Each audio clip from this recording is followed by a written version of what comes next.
మహాగణుడా పరిశుద్ధుడా మీ సన్నిధిలో తండ్రి మీ యొక్క వాక్యాన్ని ధ్యానిస్తుండగా మీరు మాకు తోడుగా ఉండి మీ యొక్క అయిష్టాలేంటో మీ యొక్క పరిశుద్ధ గ్రంథాన్ని మేము ధ్యానించడానికి మీరు మీకు ఆయాసం కలిగించేది ఏదైనా మా జీవితాల్లో నా జీవితాల్లో ఉందని తండ్రి దేవా మేము దాన్ని గ్రహించగలిగే శక్తిని తండ్రి మీ యొక్క వాక్యం ద్వారా మీ యొక్క ఆత్మ ద్వారా మాకు అనుగ్రహించి వాటిని మేము విడిచిపెట్టి సంపూర్ణులుగా పరిపూర్ణులుగా మీ సన్నిధిలో పరిశుద్ధులుగా మీ కుమారుడు రూపంలోకి మేము మలచబడ్డానికి మీరు ఇచ్చిన ఈ అవకాశం బట్టి సమయాన్ని బట్టి మీకు స్తోత్రాలు సహాయం చేయండి దేవా మీ యొక్క చిత్తాన్ని పరిపూర్ణంగా మీ సంకల్పాలను ఆలోచనలు ధ్యానిస్తుండగా మీరే మాతో మాట్లాడి మిమ్మల్ని అందరినీ దీవించమని ఆశీర్వదించమని వేడుకుంటూ మీ ప్రార్థన క్రీస్తున్నాము అడుగుతున్నాం.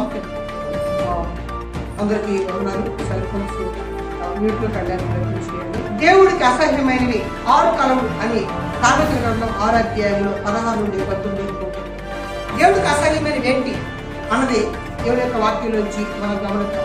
మీరు గమనించండి, ఒక స్త్రీ ఒక పురుషుడిని వివాహం చేసుకుంటారు, ఒక పురుషుడు ఒక స్త్రీ వివాహం చేసుకుంటారు. వాళ్ళకి ఎలా ఇష్టమో అలా ఉండడానికి ప్రయత్నిస్తుంటారు కదా. టీ చేసినప్పుడు పంచదార ఎక్కువ వేసుకొని తాగడం ఒకవేళ మీ భర్తకి ఇష్టమైతే ఏం చేస్తారు? తక్కువ వేసిస్తారా? ఆయనకి ఇష్టకరంగా పంచదార కాస్త ఎక్కువ వేసిస్తారు. కొంతమంది తక్కువ తాగడం వేసుకోవాలి, పంచదార తక్కువ వేసుకోవాలి. అప్పుడు ఏం చేస్తారంటే వారి కోసం ప్రత్యేకంగా పంచదార తక్కువ వేసి పంపిస్తారు. కాబట్టి వాళ్ళకి ఎక్కువ ఇష్టమో అది ఎక్కువ వండి పెట్టడానికి ఇష్టపడుతుంటారు. వాళ్ళకి ఎలా ఇష్టమో అలా ఉండడానికి ప్రయత్నిస్తుంటాం. ఎందుకంటే వాళ్ళతో మనం కొంటున్నాం కాబట్టి, సహజీవనం చేస్తున్నాం కాబట్టి. అలాగే ఎవరైనా మన ఇంటికి వచ్చిన చుట్టాలు వాళ్ళకి ఏది ఇష్టమో అది మనం పెట్టడానికి, వాళ్ళకి ఏది ఆనందమో అది చేయడానికి మనం ప్రయత్నిస్తుంటాం మన చేతనంత మట్టుగా. అలాగే దేవుడి సన్నిధిలో మనం దేవుడికి ఏది ఇష్టం, దేవుడికి ఏది అది ఇష్టమో అవి మనం గమనించుకొని అయిష్టాలను పక్కన పెట్టి దానికి ఏది ఇష్టమో అని చెప్పినట్టు దాన్ని గమనించుకుంటూ సాగిపోయేదే నిజమైన క్రైస్తవ జీవితం. ఇక్కడ దేవుడికి ఏది ఇష్టం లేదు, ఏంటి ఇష్టం అనే విషయాన్ని బైబిల్లోకి కొన్ని విషయాలు మనం గమనిద్దాం. సామెతల గ్రంథం 6వ అధ్యాయము 16 నుండి 19 వరకు ఉంటుంది. అక్కడ దేవుడికి అసహ్యమైనవి, దేవుడికి ఇష్టం లేని మాట 6 అంట. యెహోవాకు అసహ్యములైనవి 6 కలలు, 7 ఆయనకి హేయములు. అదే వరక అహంకార దృష్టి, కళ్ళలాడు నాలుక, నిరపరాధులను చంపు చేతులను, దుర్యాలోచనలు ఆలోచించు హృదయమును, కీడు చేయడు తోపడు పరుగులెత్తు పాదములను, లేని వాటిని పలుకు అబద్ధ సాక్షి. గమనించండి, అక్కడ 6 దేవుడు లిస్టించాడు. మనం బైబిల్లో గమనించినప్పుడు దేవుడు ప్రేమ కలిగినవాడు, దేవుడు మనుషుల్ని ప్రేమిస్తున్నాడు అని మనకు తెలుసు. కానీ ఇంకొక సత్యాన్ని మనం గమనించాలి, దేవుడు పాపాన్ని ద్వేషించలేదు. అయితే ప్రపంచం క్రైస్తవులు ఎక్కువ మంది దేవుడి ప్రేమ గురించి బాగానే అర్థం చేసుకున్నారు. ఎక్కువ మంది దేవుడి యొక్క ప్రేమ గురించి, దేవుడి యొక్క ఎంత ప్రేమిస్తాడో విస్తారమైన ప్రేమ కృపను ప్రపంచం ఎక్కువగా అర్థం చేసుకుంది. కానీ దేవుడు పాపాన్ని ఎంత అసహించుకుంటాడో, ఎంత కాదంటాడో, ఎంత వద్దు అంటాడో ఆ విషయంలో మాత్రం చాలా మంది ఫెయిల్యూర్ అయిపోయినట్టుగా మనకు కనబడుతుంటారు. ప్రేమను బాగానే అర్థం చేసుకున్నారు, కానీ దేవుడు పాపాన్ని ఎంత వద్దు అంటున్నాడు, ఎంత లోతుల్లో చూస్తున్నాడు, దాన్ని ఎంత ద్వేషిస్తున్నాడు అనే విషయాన్ని కూడా మనం గమనించాలి. కానీ ఎక్కువ మంది దేవుడు ప్రేమ గురించి అయితే విపరీతమైన విషయాలు అర్థం చేసుకున్నారు, కానీ దేవుడు పాపాన్ని ఎంత అసహించుకుంటాడో అన్న విషయాన్ని మాత్రం ఆ విషయంలో కొంతమంది ఫెయిల్యూర్ అయిపోయేట్టుగా మనం ఈ లోకాన్ని చూసినప్పుడు మనకు అర్థమవుతుంది. కాబట్టి నిజమైన దేవుడు బిడ్డలుగా ఆయనకి ఏది ఇష్టమో అలాగే తెలుసుకున్నామో, ఆయన ఎంత ప్రేమగా కూడా తెలుసుకున్నామో, ఆయన పాపాన్ని ఎంత ద్వేషిస్తున్నాడో అది కూడా మనం తెలుసుకోవాలి. ఆ విలువలు కూడా మనం గమనించాలి. కానీ దేవుడు ఆజ్ఞల్ని, దేవుడి యొక్క నిలువెచ్చే స్థితి మీకు ఉండొద్దు, అయితే వెచ్చగానే ఉండండి, అయితే చల్లగానే ఉండండి అని బైబిల్లో మనం పదే మాట్లాడి మనం గమనించినప్పుడు దేవుడి యొక్క వాక్యం మనకి ఖచ్చితంగా దేవుడు బోధిస్తాడు. చూడండి ఒకసారి 2 తిమోతి 3వ అధ్యాయం 16-17 వచనాలు మనం చదివినప్పుడు దేవుడి వాక్యాన్ని చదవడం వల్ల, దేవుడి యొక్క వాక్యాన్ని ధ్యానించడం వల్ల పాపం అంటే ఏంటో, పాపాన్ని ఎలా దేవుడు అసహించుకుంటున్నాడో, దేవుడు మనల్ని ఏం కోరుకుంటున్నాడో అన్ని విషయాలు కూడా దేవుడి యొక్క గ్రంథంలో రాయబడ్డాయి, జ్ఞాపకాలను చేస్తుంది. కానీ బైబిల్ ఏం చెప్తుందంటే తప్పేటో చెప్తుంది, ఏది వద్దో చెప్తుంది, ఏది దేవుడు ఇష్టపడుతుందో చెప్తుంది. ఇక్కడ దేవుడి యొక్క మనస్సును, దేవుడి యొక్క చిత్తాన్ని మనకి పరిపూర్ణంగా అందించేది దేవుడి యొక్క వాక్యం. కానీ ఈ వాక్యం ద్వారా మనకు కలిగే లాభాలు ఏంటో మనం చూద్దాం. 3వ అధ్యాయం 16 నుండి 17 చదువుతారా? దైవజనుడు సన్నద్ధుడే ప్రతి సత్కార్యములకు పూర్ణముగా సిద్ధపడి ఉన్నట్లు దైవావేశం వలన కలిగిన ప్రతి మీరు గమనించండి, దైవజనుడు అంటే అర్థం శాస్త్రాలు అంటారు అనుకుంటున్నారు చాలా మంది. అలాగా సంఘాల్లో కూడా ఎక్కువ నాడు ఉంటుంది. దైవజనుడు అంటే దేవుడిని కలిపి జనుడు అన్నాం. ఏంటండి భారతీయుడు, భారతదేశం పౌరసత్వం కలిగి కూడా దైవజనుడు అంటే దేవుడికి సంబంధం ఉన్నవాడు, దేవుడి యొక్క జనాంగం, దేవుడి యొక్క బిడ్డ. పాస్టర్ గారు అమ్మాయినా విశ్వాసం కాదా? కాదండి, మనంతా దేవుడి జనాంగం కాదా? మనంతా దేవుడి జనాంగమే. మీరు మీ పిల్లలు చెప్పొచ్చు, అప్పుడు దేవుడి యొక్క జనాంగంగా, దేవుడి యొక్క యాజకుడిగా మీరు పనిచేస్తారు. మీ ఆఫీసు గురించి వారు చెప్పొచ్చు కదా, భార్యకి భర్త చెప్పొచ్చు, భార్య పిల్లలు చెప్పొచ్చు, అందరూ చెప్పొచ్చు. కాబట్టి వాక్యం చెప్తున్న పాస్టర్ గారు దైవజనుడు అనేది కాదు, దేవుడిని కలిగిన ప్రతి ఒక్కరు దైవజనుడు. కాబట్టి దేవుడి జనాంగం మనం. కాబట్టి మనం గమనిస్తే దైవజనుడు ఓపిక కలిగి ఉండాలి. చుట్టాల పట్ల కావచ్చు, బంధువుల పట్ల కావచ్చు, అండ్ దుర్మార్గుల పట్ల కావచ్చు, అలాగే పాస్టర్ గారు కూడా సంఘంలో ఉన్నవారి పట్ల కావచ్చు. కాబట్టి దైవజనుడు ఓపిక కలిగి ఉండాలంట, పూర్ణంగా సిద్ధపడి ఉండాలంట. దైవావేశం వల్ల కలిగిన ప్రతి లేఖనం ఉపదేశించుటకు, ఖండించుటకు, తప్పుదిద్దుటకు, నీతి అని శిక్ష చేయటకు ఏంటి మనకి ప్రయోజనకరం అంట. ఏంటంట? తప్పు ఇచ్చేదంట, ఖండించేదంట. ఏంటి తప్పు, ఏది తప్పు ఏది ముప్పు మనకు చెప్పేదంట. కాబట్టి దేవుడి యొక్క వాక్యాన్ని మనం ధ్యానించినప్పుడు దేవుడు పాపాన్ని ఎంత తీవ్రంగా ఆయన ఖండిస్తున్నాడో అనేది మనం చూస్తారండి. యేసు ప్రభువుని కలవరి గిరిపైన, కొండపైన ఆయన సిలువేస్తాడు వేసుకోవాలి. ఎందుకంటే పాపానికి ప్రాయశ్చిత్తం చెల్లించాలంటే దేవుడే చనిపోవాల్సిన పరిస్థితి వచ్చింది. అంటే పాపాన్ని దేవుడు ఎంత దాన్ని చూసినప్పుడు అది ఎంత భయంకరమైన ప్రాయశ్చిత్తం, దానిని మనం విడిపించడానికి యేసుక్రీస్తుని బలి. కాబట్టి దాని తీవ్రత మనం అర్థం చేసుకోవడానికి ప్రయత్నించారు. కాబట్టి 6 విషయాలు మనం చూస్తాం దేవుడికి అసహ్యమైనవి. అందులో మొట్టమొదటిది అహంకార దృష్టి. అహంకారం మీరు గమనించండి. అహంకారం, గర్వం ఉన్నవారు పాపాలు చేయడానికి అది ప్రారంభం పెట్టు అని బైబిల్ చెప్తుంది. అంతేకాదు పడుకోవడానికంటే ముందు ఏ మనసు నడుస్తుందండి? సామెతలు 16:18 మనం చదివితే అహంకారమైన మనసు అంట పడుకోవడానికి ముందు సూచన కదా. మీరు గమనించండి, క్యాన్సర్ ఉందనే కొన్ని సూచనలు ఉంటాయి కదా, డెంగ్యూ ఉందనే కొన్ని సూచనలు ఉంటాయి, జ్వరం ఉందనే సూచనలు ఉంటాయి. ఈ లక్షణాలన్నీ కూడా పలానా వ్యాధి ఏమో అంటారు. కాబట్టి మనుషులు పడుకోవడానికి, నాశనం అయిపోవడానికి ఫస్ట్ స్టార్టింగ్ స్టెప్ అంటే సూచన ఏంటంటే మీరు గమనించండి. గర్వం, అహంకారం ఉన్న వాళ్ళు అది బయటకు ఎలా వస్తుందంటే వాళ్ళ చూపుల నుంచి బయటకు వస్తారు, వాళ్ళ నోట్లోంచి మాట ద్వారా వస్తారట, వాళ్ళ చేతులు వస్తారట, వాళ్ళ నడకల ద్వారా బయటకు వస్తారు. అమ్మ ఏంటి ఇంట్లో పంపుకుందనుకోండి ఎలా వస్తుంది? కిడ్నీ ద్వారా, ద్వారం ద్వారా బయటికి వచ్చేస్తుంది. అలాగే మనలో ఒక గర్వం కానీ అహంకారం ఉంటే ఆ దేవుడు వస్తుంటే కిటికీల ద్వారా మనం ఏడుకుంటారు మన చూపు. మీరు గమనించండి, గర్వం ఉండే వాళ్ళు చూస్తారు కింద నుండి పైకి. మీరు ఎప్పుడు గమనించాలి, మనం కూడా కొన్నిసార్లు చూస్తున్నామేమో.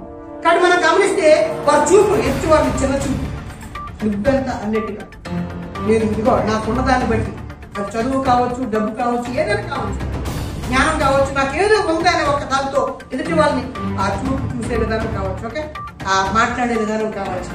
కాబట్టి మనకు ఒక గర్వం, అహంకారం ఉంటే అది బయటకు వస్తుంది. ఎలా వస్తుంది? నీ చూపు.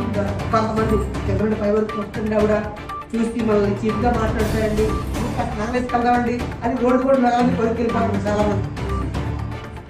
కాబట్టి మనం గమనిస్తే ప్రపంచం ఎలా ఉందంటే వారికున్న గర్వాన్ని, వారికున్న అహంకారాన్ని కిటికీల కింద వస్తుంటారు బయటికి. ఏంటది? వాళ్ళు మాట్లాడండి, వాళ్ళు మాట్లాడతారండి, బాబు చాలా గర్వంగా మాట్లాడతారండి, ఎక్కడ తక్కరండి అనేది మాట్లాడుతుంటారు. అంటే మనం గమనించినప్పుడు మనకు వాళ్ళ గర్వం ఉంటే అది మన నోటి ద్వారా, కళ్ళ ద్వారా, మన కార్యక్రమాల ద్వారా అది బయటకు వస్తుంది. అంతేకాదు బైబిల్లో మనం గమనించినప్పుడు మనుషులకున్న గర్వం, మనుషులకున్న అహంకారం యేసు ప్రభుకి వారికి చాలా దూరం తీసుకెళ్తుంది. ఏం చేద్దండి? యేసు ప్రభు మన దగ్గర కానివ్వదు. ఎందుకంటే పరలోకంలో సాతాను కూడా కింద పడిపోవడం కారణం అంటే గర్వం అనేది బైబిల్ క్లియర్గా చెప్తుంది. కాబట్టి మనం అహంకారపు దృష్టి అనేది మనుషుల్ని నాశనం చేస్తుంది అని బైబిల్ క్లియర్గా చెప్తుంది. చూడండి 4వ అధ్యాయం యాకోబు పత్రిక 6వ వచనాన్ని మనం చదువుదాం.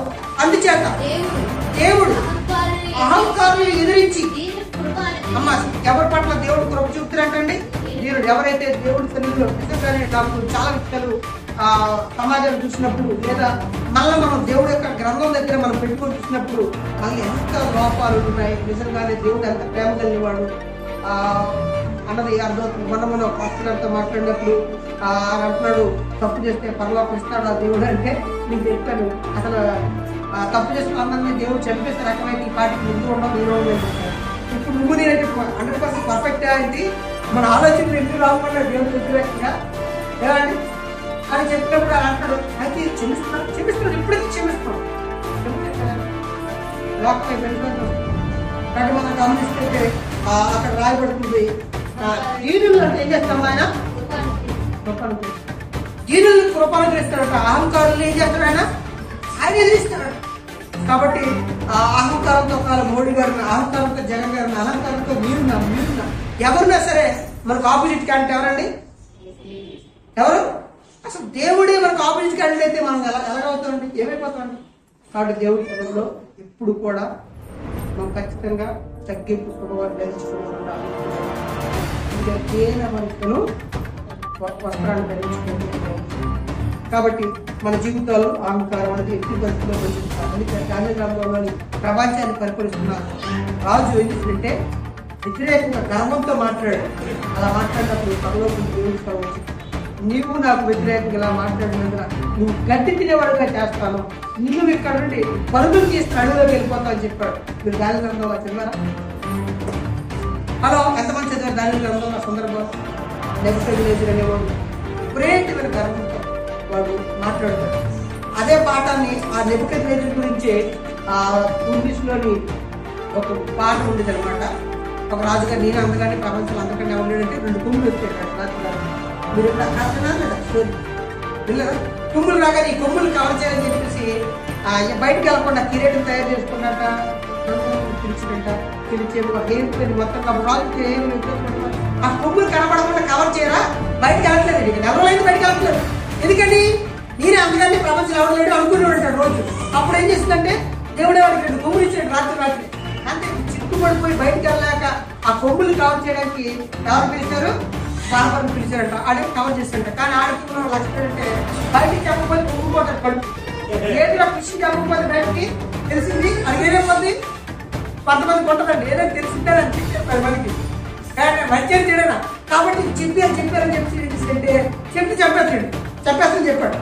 బయటికి వెళ్ళి చెప్పాలా నీ పేపర్ వేసిపోతాడు అని జీవించినట్ట. ఒక చెట్టు చెంత చెట్టు త్వరలోకి వెళ్ళి రాజుగారి అందుకే బయట రావడం అని ఆ సీక్రెట్ ఏం తెలిసిందో ఆ చెంత చెట్టు త్వరలో చెప్పాడు. ఈ త్వరలోకి వెళ్ళిపోయిన మాట ఉండిపోయింది అలా రాసి. అయితే వర్షాకాలం వచ్చింది, చెట్టు పడిపోయింది దాన్ని డ్రమ్ము చేశారంట. డ్రమ్ము చేయగానే డ్రమ్ మీద పట్టగానే బయటకంట ఆ లోపల సౌండ్ అంట రాజుగారికి 2 కొమ్ములు వచ్చి అందుకే బయట అందరూ తినబడుతుంది. అప్పుడు ఆ సీక్రెట్ తెలిసి రాజు పడిపోయి అరణ్యంలో పారిపోయిన తర్వాత అక్కడ అన్ని జంతువులు పక్షులు పెట్టిన రోజు చూసి ఆ పర్వతంగా ఉంది, ఈ చుట్టూ ప్రతి జీవి కూడా బాగుంది, నేనే అందరూ గర్వించాను, తప్పు అయిపోయింది అని తనకి తానే తగ్గించుకున్నాక అర్థమైందన్న సత్యం. అప్పుడు 2 కొమ్ములు పోయాడు.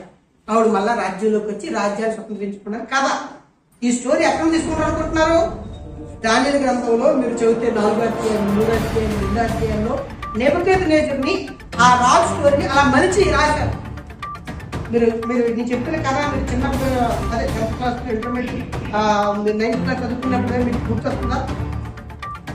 ఈ కథ మేము చదువుకున్నాం, ఇది బైబిల్ తీసుకుంటే. కానీ మనం గమనించినప్పుడు ఆ బైబిల్లో గర్వాంతుడిని దేవుడు ప్రపంచాన్ని వెళ్తున్నది ఏం చేశాడంటే నేల నట్టం మీద పడుకోబెట్ట మనమెంత కదా. కాబట్టి ఎట్టి పరిస్థితిలో గర్వముడిది, ఎట్టి పరిస్థితి మన అందాన్ని కావచ్చు, మన చదువులు బట్టి కావచ్చు, మన రూపాయలు బట్టి కావచ్చు, ఏదైనా కావచ్చు, ఎట్టి పరిస్థితిలో గర్వం మనిషికి మంచిది కాదు. కాబట్టి బైబిల్లో ఆ సత్యాలు మనం గమనిస్తాం. దేవుడు అంటాడు గర్వాంతుడికి ఆయన వ్యతిరేకం అయిపోతాడట, దీవులు కట్ట దీవులుగా చూడండి 50వ అధ్యాయం 31 వచ్చిన ఇర్మియా గ్రంథం గర్వపడకూడని యెహోవా ఆజ్ఞాపించుకున్నాడని ఇర్మియా గ్రంథంలో ఉందండి. ప్రభువును సైన్యములకు అధిపతి యెహోవాను వాక్కిడే గర్విష్ఠుడా నేను నీకు విరోధమే ఉన్నాను, నీ దినం వచ్చుచున్నది, మనం గమనిస్తే గర్విష్ఠుడట దేవుడు. కాబట్టి ఎట్టి పరిస్థితుల్లో దేవుడి సన్నిధిలో మనం గర్వపడకూడదు. గతంలో మనకన్నా ఒక వాళ్ళు కింద స్థాయిలో ఉన్న వారిని చూసి ప్రేమించడానికి ప్రయత్నించాలి. వాళ్ళతో ఎట్టి పరిస్థితుల్లో గర్వంగా మాట్లాడేది వీళ్ళు. అందుకనే బైబిల్లో దేవుడు ఎంత స్ట్రిక్ట్ ఆలోచించినట్టండి, ఎవరైనా అడుగుకునేవాడు బాగా పేదరికి వాడిని చూసినట్టు వాడిని ఎక్కిరిస్తే ఎవరైనా అయిపోతారట నేను వస్తాను. వాడిని సృష్టించాను, నువ్వు వాడిని చిన్న చూపిస్తావు, వాడిని నువ్వు వేలం చేస్తావు, వాడి పక్షాన్ని ఎవరు ఉంటాడ? అమ్మో ఏంటండి అంటే దేవుడు మనసును అర్థం చేసుకున్నప్పుడు గర్వానికి చోటు లేదు. కాబట్టి మన జీవితంలో మనం ఎలా ఉందాం, మన హృదయాలు ఎలా పదులుపరుచుకుందాం అని చూస్తే అందుకే పేతురు చెప్తున్నారు, యేసు ప్రభువునే మీలో పెట్టేసుకోండి. అప్పుడు మనకున్న హృదయాలు, మనకున్న ఆలోచనలు, మనకున్న తత్వం మార్పు చెందుతారు అని బైబిల్లో క్లియర్గా చెప్తున్నాడు. కాబట్టి అహంకార దృష్టి ఎట్టి పరిస్థితిలో వద్దు. నీకైతే బంగారం వద్దు, కొంచెం ఉంచుకో. ఏంట్లేదా మీ అమ్మాయి కొనలేదా, నీకు ఏం కొనలేదా, ఇలాంటి మాటలు అంటాడు. ఎట్టి పరిస్థితుల్లో కూడా ఉంటే ఉంచుకోండి, కానీ ఇతరులు మాత్రం మన ఎట్టి పరిస్థితుల్లో మనం కోరినాడిగా మనకి ఆ లక్షణాలు నాలో కూడా ఉన్నాయి. అంటే మీలో కూడా లేకపోతే చాలా మంచిది. కాబట్టి మన నిజంగా యేసు ప్రేమను కలిగి మన అంతరంగాన్ని, మన స్వభావాన్ని మనం మార్చుకునేవారుగా ఉండాలని బైబిల్ క్లియర్ గా చెప్తుంది. 1 పేతురు 3:4. కాబట్టి బైబిల్ చెప్తుంది అహంకారం దృష్టి దేవుడికి అసహ్యం. కాబట్టి అహంకారం ఉంటే ఖచ్చితంగా దేవుడు వ్యతిరేకమైపోతాడు. మనకు ఆయనకి వ్యతిరేకం చేసుకోవడం, దేవుడు గారి సన్నిధిలో ఉంటే ఆయన ఇంకా దీవిస్తాడు. నీకు ఐదులోనే 10 ఇస్తాడు. నువ్వు దేవుడిగా ఉన్నావు, అడిగావు, ఏం చేస్తాడు? పొద్దు తగ్గించుకోవడం నీకేం కావాలి. కాబట్టి తగ్గించుకొని మనం ఇంకా దీవించబడేవారుగా చూడండి. 3 అనుకుంటారా? సాధువైనటి మృదువైనటినైనా గుణములు అక్షయ అలంకారం గల మీ హృదయము అంతరంగ స్వభావం అలంకారంగా దేవుడు అంటున్నాడు. ఇది దేవుడి దృష్టికి మిగిలిన వెలుగుతారు. కాబట్టి దేవుడు అంటున్నాడు మన హృదయాలంట మార్చబడి దేవుడు కనుక్కోవాలమైన బిడ్డలుగా ఉండాలి. ఉంటారు. కాబట్టి అహంకారం అంతేకాదు తగ్గించుకునేవాడు హెచ్చించబడేవాడు తగ్గించబడతాడు. కాబట్టి బైబిల్ అహంకారం దృష్టి దేవుడు అహంకారానికి మనుషుల్ని నాశనం తీసుకెళ్తాడు. వాళ్ళు పడుకోవడానికి స్టార్టింగ్ అదే రెండో విషయం మనం గమనిస్తే అబద్ధమాడు 4. మీరు గమనించండి, మాటలు అన్ని కూడా దేవుడు లెక్కిస్తున్నాడు. మనం మాట్లాడి కూడా ఏం చేస్తున్నాడు?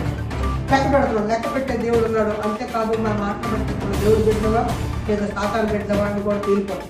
ఎందుకంటే అబద్ధానికి అట్లా నాన్న ఉన్నాడు. ఒకవేళ అబద్ధాలు ఆడుకుంటే మన జీవితం ఉంటే ఇంకోటి తెలుసా, ఒక అబద్ధం ఆడితే ఆ అబద్ధాలు కావాల్సి ఒక అబద్ధం ఆడడం, మళ్ళీ ఆ 2 అబద్ధాలు నిలబెట్టుకోవాలంటే ఇంకొక అబద్ధం ఆడాల్సి వస్తుంది. ఇలాగ మొత్తానికి అబద్ధాలు పుట్టవద్దు. ఏదో ఒక సత్యం వస్తుంది, వచ్చినప్పుడు మొత్తాన్ని బయలుదేరండి. సత్యం అనేది బయలుపరచబడకుండా ఉండదు అని దేవుడు చెప్పాడు. జెరూసలేం రేపేరా సత్యం అనేది వస్తుంది. ఎంత పెద్ద కోట అబద్ధాలతో కట్టినది పడుతుంది. కాబట్టి అబద్ధాల మీద మన జీవితాన్ని కానీ బయటపడి ఆ అబద్ధాలు పుట్టంతలో నాశనం. కాబట్టి అంతేకాదు అబద్ధాల వల్ల ఎంత ప్రమాదం అంటే సాతానే మనకు నాన్న అయిపోతాడు. చూడండి 8:4 యోహాను వల్ల. కాబట్టి చాలా పెద్ద ప్రమాదం కొంచెం ఉంది. మీరు మీ తండ్రి యొక్క అపవాద సంబంధం, మీ తండ్రి దురాశనే నెరవేర్చుకోరుచున్నారు.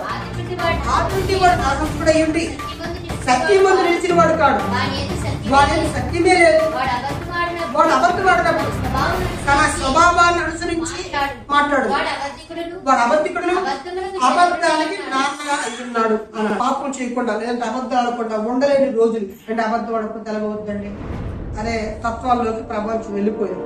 బట్ ఇలాంటి మాయలోకం ఇలాంటి ప్రపంచంలో యేసు ప్రభువు కలిగిన వారిగా, అబద్ధాలు ఆడిన వారిగా, సత్యాన్ని పలికే వారిగా మన జీవించవలసి ఉన్నారు. ఒకవేళ లేదు లోకంతో పాటు సాగిపోతే ఒక రోజుకి మనం సాతాను బిడ్డలుగా మారిపోతాం అని బైబిల్ క్లియర్గా చెప్తుంది. చూడండి 8:32 మనం చదివితే మనం ఈ బందీగా ఉండిపోతే పాపాలకి మనం దేవుడి బిడ్డలు ఉంటాం. అందుకే సత్యం మనల్ని స్వతంత్రం కానీ యేసు ప్రభువు స్వతంత్రంగా చేశాడు.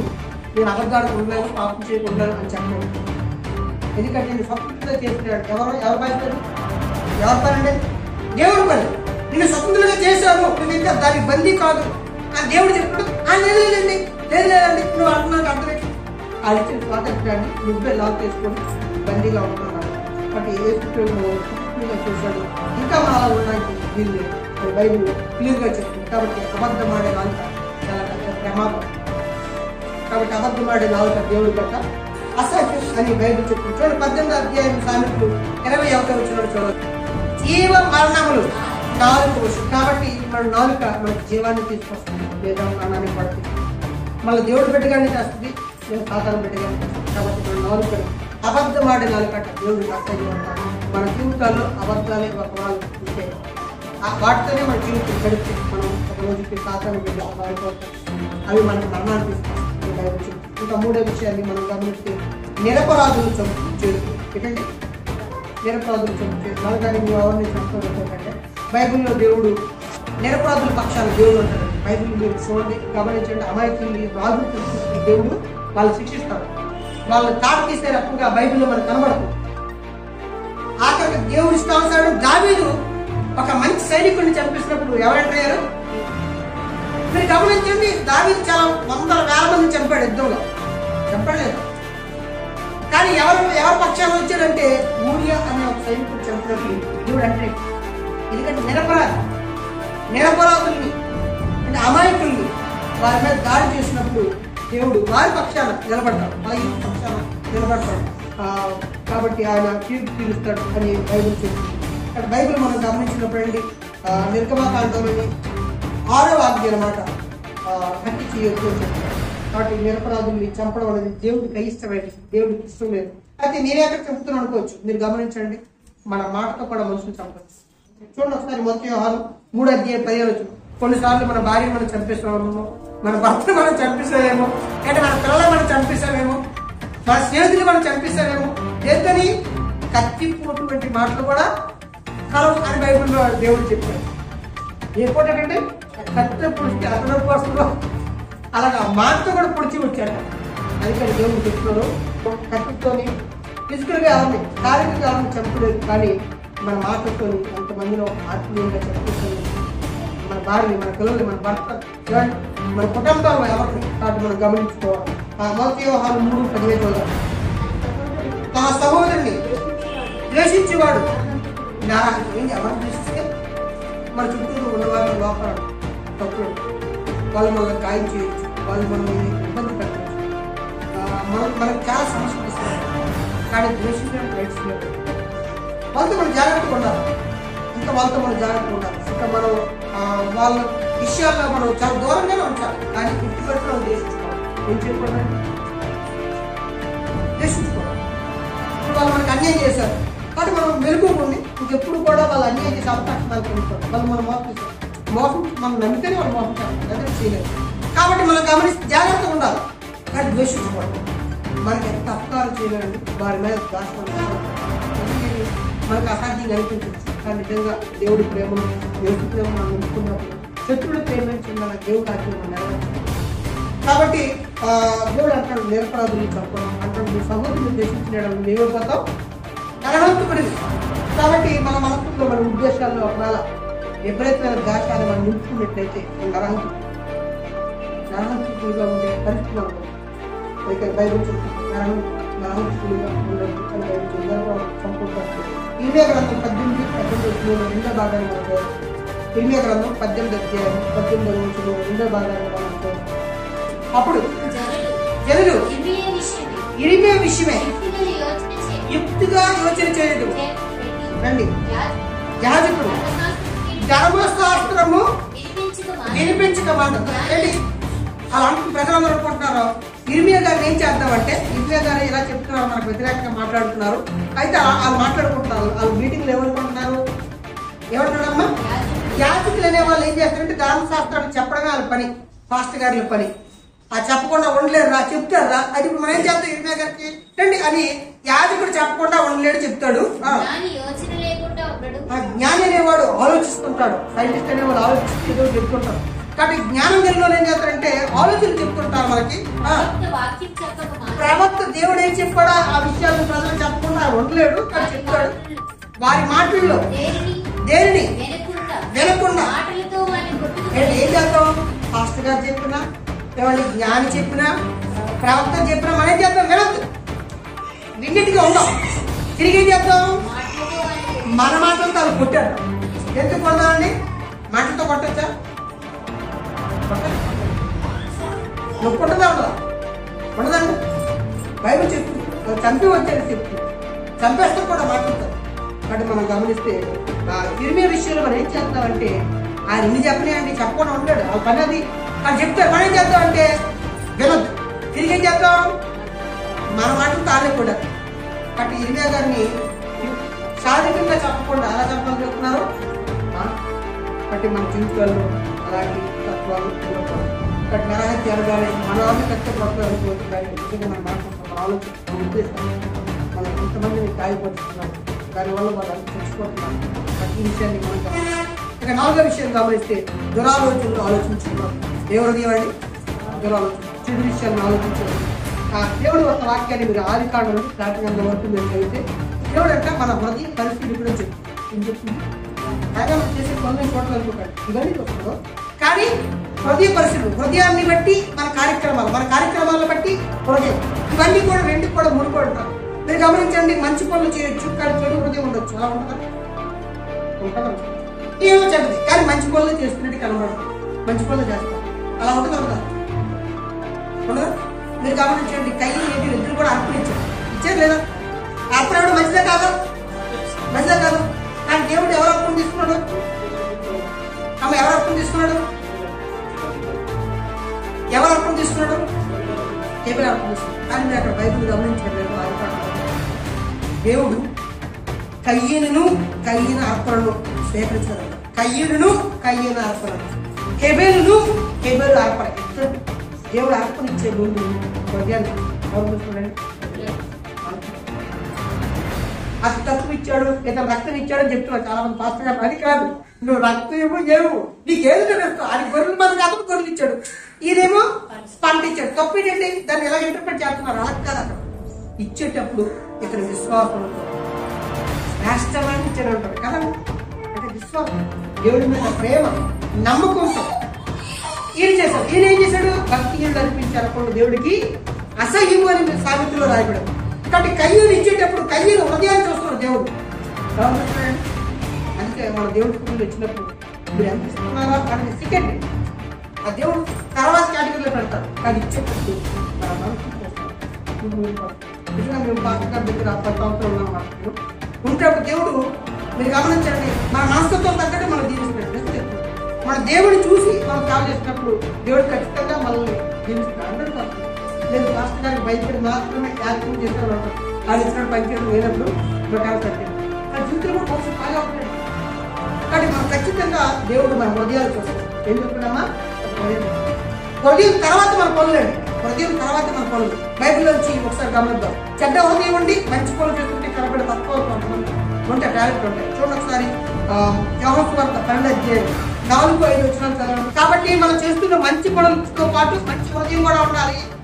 లేదా ఈ మంచి పనులకి మంచి హృదయం లేకపోతే ఈ మంచి పనులు కూడా బూడిద వేసుకుని పన్నీరైపోతాయి. అది చెప్పడం నా ఉద్దేశం. చూద్దారా? ఆయన శిష్యుడు ఒకడు అనగా ఆయన అప్పగింపనై ఉన్న ఇస్కరియోతు యూదా ఈ అత్తరు ఎందుకు 300 ధ్యానాలకు అమ్మి పేదలకు ఇవ్వచ్చు కదా చెప్పాడు. ఏం చెప్పాడండి? ఆవిడ అక్కడ యేసు ప్రభు పాదాల చెంత అత్తరు పూసేసాడు. అప్పుడు ఇస్కరియోతు ఎలా ఉంటాడు? ఎందుకు ఇలా చేసావు?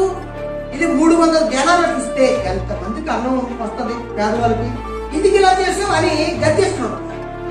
అలా చెప్తుందంటే ఎందుకు చెప్తుందంట చూడండి, ఆలోచన. వాడు ఎలా ఉంది చెప్పేది? పేదలకి కాదు, వాడు దొంగ ఏంటి కాన్ఫిడెన్స్ చేస్తే ముందు కొట్టడానికి చెప్పేది మంచి మాటే, కానీ ఆలోచన మాత్రం కానీ మనం గమనించినప్పుడు మంచి పనులకి మంచి ఆలోచన ఉండాలి. అమ్మ ఏముండాలి? మంచి పనులకి మంచి ఆలోచన. మీరు గమనించండి, ఈరోజు పాస్టర్ గారు మీటింగ్లు పెడుతున్నారు, ఎలాంటి స్వార్థ చేస్తున్నారు. కొంతమంది ఫోటోల కోసమే స్వార్థ. ఎందుకంటే పాస్టర్ గారు హృదయాలు జోడు చూస్తారు. మీకు గొప్ప కోసం చేసేవాళ్ళు అంటారు, లేదా వారు బతకడం కోసం త్యాగం చేసే వాళ్ళు అంటారు. విశ్వాసం దేవుంది, సుమారు చేస్తారంటే రూపాయి పెడతారు, 100 రూపాయలు సక్సెస్ అయిపోతారు. విశ్వాసం ఈ పరలోకానికి వెళ్ళే అవకాశం 100 రూపాయలు ఉంటుంది. ఎవరికి ప్రమాదం? అందుకే మనసు చూస్తారు దేవుడు. లేదా నా గొప్ప కోసం చేస్తున్నావా, లేదా ఓన్లీ ఫోటోల కోసం చేస్తున్నావా, ఇవన్నీ ఉంటాయి. దేవుడు క్యాలిక్యులేషన్ డ్యూటీ సపరేట్. మన ఉదయాన్ని చూస్తాం. నిజంగానే ఆ భారం కలిగి నిజంగానే ఒక వ్యక్తిని కాపాడాలి, లేదు సత్యాన్ని చెప్పాలి, ఎదుటి వాడు మారాలి. ఏం చేస్తున్నారా? పనుల కోసం చేస్తున్నారా, లేదంటే బతకడం కోసం చేస్తున్నారా, లేదంటే పేరు కోసం చేస్తున్నారా? 3 రకాలుగా చూస్తున్నాడు.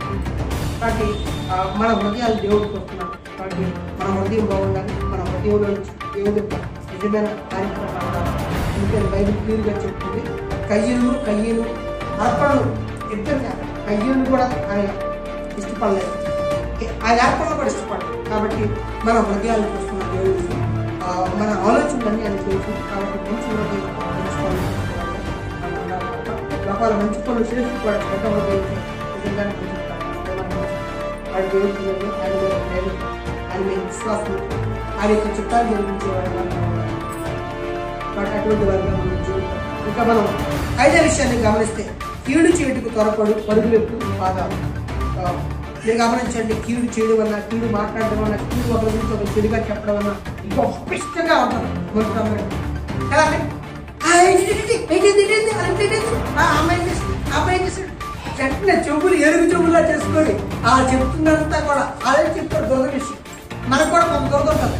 చెప్పు చెప్పు చెప్పు చెప్పు అందుకే బైబిల్లో రాయబడింది, దొంగలు గెలవాలట ఏమైపోతండి తనకి ఇష్టమైన మాట చెప్పుకోవడానికి అంటే మనుషులు అంటే దొంగ చెప్పులు అంటే దొరకదంటే మీరు గమనించలేదు. దొరకమాట ఉందనుకోండి, అక్కడ ఎక్కడ ఉందనుకోండి, అది రాత్రి కూడా దొరుకుతున్నాడు హాయిగా ఉంటుంది, కానీ తెల్లరేసాడు మంట అయిపోతుంది.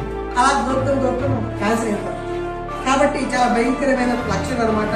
బట్ కీడు గురించి మాట్లాడడం అంటే అందులో పాల్పడడం దేవుడికి అయిష్టం అంటారు. కాబట్టి అలాంటి వారుగా మన జీవితాలు కాబట్టి మన ఆలోచనలన్నీ కూడా ఉన్నతమైన స్థానం దేవుడి యొక్క చిత్తాన్ని కలిగి ఉన్నాం. అందుకని బైబిల్ మనం గమనించి పత్రిక 4వ అధ్యాయం 30వ వచనాన్ని మనం చూడాలి. దేవుని పరిశుద్ధాత్మను దుఃఖపరచకండి, విమోచన వరకు ఆయన కాబట్టి మన ఇంటి పరిస్థితుల్లో దేవుడికి అయిష్టమైన మాటలు, ఆలోచనలు, ఉద్దేశాలు మాట్లాడడానికి ఇష్టపడకూడదండి. మీకు తెలుసు కదా, రిలయన్స్ కంపెనీ ధీరుభాయ్ అంబానీ అతను పెట్రోల్ బంకులు పనిచేసినప్పుడు దుబాయ్లోని ఇతర దేశాల్లో పనిచేసినప్పుడు అండి అందరూ ఆ టీ టైం అప్పుడు రూపాయికి టీకి దొరికే టీ స్టాల్కి వెళ్ళేవాడు కాదు. 5 రూపాయలు అయినా సరే పెద్ద హోటల్కి వెళ్ళి టీ తాగేవాడు. పెద్ద హోటల్కి వెళ్ళి టీ తాగేవాడు. మరే నీకు వచ్చే డబ్బులే తక్కువ, ఈ చిన్న కాకా హోటల్ దగ్గరికి ఎందుకు వెళ్ళి ఆ బండి దగ్గరికి వెళ్ళి ఎందుకు టీ తాగట్లేదు, ఎందుకు నువ్వు రూపాయికి 5 రూపాయలు ఎక్కువ అవుతున్నా వెళ్ళి అక్కడికి వెళ్ళి టీ తాగుతున్నావు అంటే అప్పుడు అతను చెప్పాడంట, ఈ చిన్న బండి దగ్గర వీళ్ళు ఏం మాట్లాడతారంటే 24 గంటలు కూడా ఒకడి మీద ఒకడు మాట్లాడుకుంటారు. అమ్మ ఏం మాట్లాడతారు? ఒక లోకస్తుడు ఆలోచన చెప్తున్నాడు మీకు. అమ్మ ఎవరు ఆలోచన? ఒక లోకస్తుడు ఆలోచన. ఈ టీ బండి దగ్గర వెళ్ళామనుకో, ఆడి మీద ఈడి మీద సుబ్బారావు మీద అప్పారావు మీద సుబ్బారావు మాట్లాడుకుంటారు. ఇక్కడికి వెళ్తే మనం పాడైపోతాం. కానీ అక్కడికి వెళ్ళి కూర్చుని అందరూ ఏమంటారు? వ్యాపారం ఎలా చేయాలి, ఏ ఆలోచన గొప్ప, ఏది ఏదైనా డెవలప్ అవుతుంది అని మాట్లాడుతారు అక్కడ. కాబట్టి అక్కడికి వెళ్తే గొప్ప గొప్ప ఆలోచనలు వినడానికి పెట్టుబడి 5 రూపాయలు టీ కోసం కాదు. ఏంటంటే దేనికోసం వస్తున్నాం, మరి ఎలా డెవలప్ అవ్వాలి, ఏం చేయాలి, ఏం కనిపెట్టాలి, ఎలా అక్కడికి వచ్చిన వాళ్ళంతా హై స్థాయిలో ఆలోచిస్తారు. అందుకని నేను వెళ్తుంది అక్కడికి వెళ్ళి అక్కడ ఆలోచనలు తీసుకోవడానికి వెళ్తున్నాను. పెద్ద హోటల్కి ఎందుకు వెళ్తున్నట్టు 5 రూపాయలు వస్తారు గొప్ప ఆలోచనలకి పెట్టుబడి అని. నిజంగానే అది పనిచేసినప్పుడు వెండి కాయిన్లు ఉండేవాడు. పెట్రోల్ బంకులు అది పనిచేసినప్పుడు వెండి కాయిన్లు ఇచ్చేవాడు. వెండి కాయిన్లు మార్చుకుని ఆ డాలర్లు మార్చుకుని రూపాయలుగా మార్చుకుని ఇండియాకి వచ్చారంట కొంతమంది. అతనే చేశాడంట, ఆ వెండి కాయిన్స్ అన్ని తీసుకొచ్చి మరిగించాడంట. మరిగించి వెండి కింద మారితే ఇంకా ఎక్కువ డబ్బులు వచ్చేవాడు. ఒక లోపల ఎలా ఆలోచిస్తున్నాడు, ఈ దుకాణం దగ్గరికి వెళ్తే ఆడి మీద ఈడి మీద మాటలు రెండో పని లేదు, ఎక్కడికి వెళ్తే ఏముండదు. కానీ అక్కడికి వెళ్తే ఏముంటే ఉన్నతమైన ఆలోచనలు చెప్తున్నారు వాళ్ళు మాట్లాడుకుంటున్నారు. వీడి మీద ఆడి మీద మాటలు మాట్లాడుకోరు, అది చెప్తున్నారు. అందుకని మన భారతీయులంట 80% అంటండి చిల్లర విషయాలతో జీవితం గడుపుతారంట. ఏ విషయం చిల్లర విషయం, ఏ కబుర్లు అనమాట. ఏం ప్రయోజనం? దీని గురించి నన్ను 100 మాటలు ఆయనతో మాట్లాడి, ఆయన గురించి ఈయనతో 100 మాటలు మాట్లాడి ఏం కలిసి వస్తాం? ఏమి కలిసిపోయారు. ఇద్దరి గురించి మాట్లాడుకుంటా, దేవుడి గురించి అంతకన్నా గొప్ప ఉద్దేశాల గురించి మనం మాట్లాడుకుంటే మనకి మేలు, ఇతరులకి మేలు. కాబట్టి మన జీవితాల్లో కీడు గురించి, చెడు గురించి మాట్లాడే మాటలు, ఉద్దేశాన్ని పక్కన పెట్టి, నిజంగా మీకు వర్షం చెప్తాను చూడండి, పని పాటలు ఏమి ఇలాంటి వాళ్ళు చదువు చేస్తారు. చెడు పనుల గురించి, వాళ్ళ గురించి, వీళ్ళ గురించి మాట్లాడుకోవడం. బాగా పనులు ఏం చేస్తారండి, చాలా ఏమైనా మాట్లాడిన టైం మీద వెళ్ళిపోతారు కదండి. వెళ్ళిపోతారు. మీకు విపరీతం పని ఉంది, ఏం చేస్తావు? అమ్మ నీతో కబుర్లు అంటారు, నాకు టైం లేదు కానీ అని వెళ్ళిపోతాం. నీకు పని పాట లేకపోతే అప్పలం కబుర్లన్నీ అడుగులు కూర్చోండి. కాబట్టి దేవుడి యొక్క చిత్తాన్ని నిజంగా మంచి ఆలోచనతో మనం ముందుకు సాగిపోగలుగా ఉండాలి అని బైబిల్ కోరుకుంటుంది. కానీ ఎట్టి పరిస్థితుల్లో కూడా చెడిసి మన దేహాన్ని మన అభివాళ్ళు అనుకోవడం. చూడండి, రోమీయులకు రాసిన పత్రిక 6వ అధ్యాయం 11 నుండి 14 వరకు చూద్దాం.